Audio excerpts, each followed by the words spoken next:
We have asked and we've talked a little bit about the president's mood over the last few days, or his sense of all of this.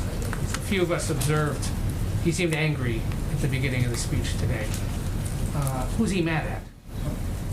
I would say I'll give you a different assessment of what I saw, which is that he gave a forceful assessment, laid out a forceful case to the American people as to why it was time to wind down a 20-year war. One question on the dignified transfer, and then I want to get to Afghanistan. Some of the Gold Star families have criticized the president's conduct at the dignified transfer. There was a father of one Marine who said that the president appeared to be checking his watch every time a flag-draped transfer case came out of the plane. And a sister of another Marine said that it felt like a fake and scripted apology. Was the president looking at his watch, and does he have a message to those people who felt that they were offended? Well, I would say his message to all of the family members who were there, those who were not even in attendance, is that he is grateful to their sons and daughters, the sacrifice they made to the country. He's not going to speak to, and I'm not going to speak to, the private conversations. Of course, they have the right to convey whatever they would like. But I will tell you, from spending a lot of time with him over the past couple of days, that he was deeply impacted by these family members who he met. The Afghan interpreter who helped rescue then Senator Joe Biden when he was stranded 13 years ago in Afghanistan is now in hiding. He told the Wall Street Journal, "Hello, Mr. President, save me and my family, don't forget me." What's your response to him, and why is he and other Afghan allies like him still in the country if the president believes, as he said today, that the mission was an extraordinary success? Well, I would say first, our message to him is thank you for fighting by our side for the last 20 years. Thank you for the role you played in helping a number of my favorite people out of a snowstorm, and for all of the work you did. Thanks so much, Jen.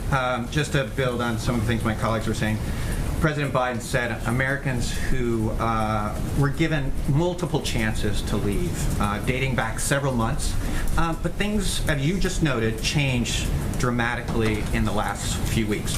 My question is, how many of those families said they wanted to stay in Afghanistan in the last few weeks, 2-3 weeks? And is it really fair to say, for the president to say, that they didn't leave when they had the chance?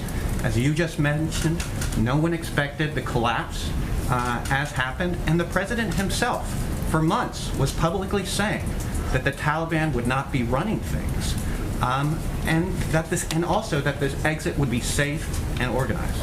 Well, I would say first that no one is placing blame here. I think it's important for people to understand, though, what the process has been. And while there are between 100 and 200 American citizens who have not yet departed, we have also evacuated more than 5,500 American citizens and their family members, and 115,000 other people from Afghanistan. So more than 120,000 people made their way to the airport or was able to evacuate from the country.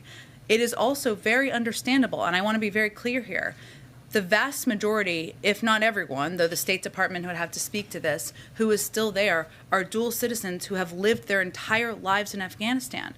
This is about, I know this is hard for people to understand who grew up and live here.